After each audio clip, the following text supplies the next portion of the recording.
कुछ खबरें खेल के मैदान से। German junior open squash championship में पाकिस्तान की अली सिस्टर्स ने अहम कामयाबियां अपने नाम कर ली। German junior open squash championship round 2 में पाकिस्तान से ताल्लुक रखने वाली महानूर अली और सैरिश अली ने अपने अपने मुकाबिल खिलाड़ियों को पिछाड़ दिया।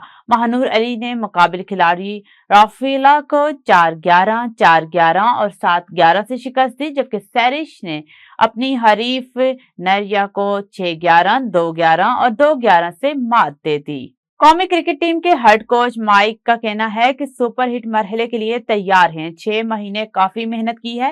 पाकिस्तान के हेड कोच माइक ने न्यूज कॉन्फ्रेंस करते हुए कहा कि हर मैच में बेहतरीन टीम मुंतखब की है।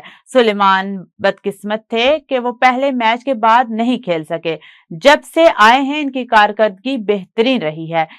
जब हम समझेंगे कि कंडीशन सूट नहीं कर रही तो नसीम शाह को भी खिला सकते हैं। हॉकी टीम के साथ हालिया नारवस सलूक से मुतालिक करारदाद पंजाब असम्बली में जमा करा दी गई। करारदाद हुकूमती रुकन उज़्मा करारदाद ने जमा कराई है, जिन्होंने कहा है कि ऑस्ट्रेलिया में FIH प्रो लीग टूर्नामेंट में हॉकी टीम को बदइंतजामी का सामना रहा। खिलाड़ी मुनासिब रिहाइश, खुराक और लाजी सहूलियात से महरूम रहे। मतन में यह भी लिखा गया कि कौमी हॉकी टीम दहाइयों की गफलत और नाकिस गवर्नेंस का शिकार है। ओलंपिक तगमे जीतने वाली टीम बका की जदोजहद तक महदूद है। बैनुल-अक़वामी सतह पर पाकिस्तान को शर्मिंदगी का सामना हुआ।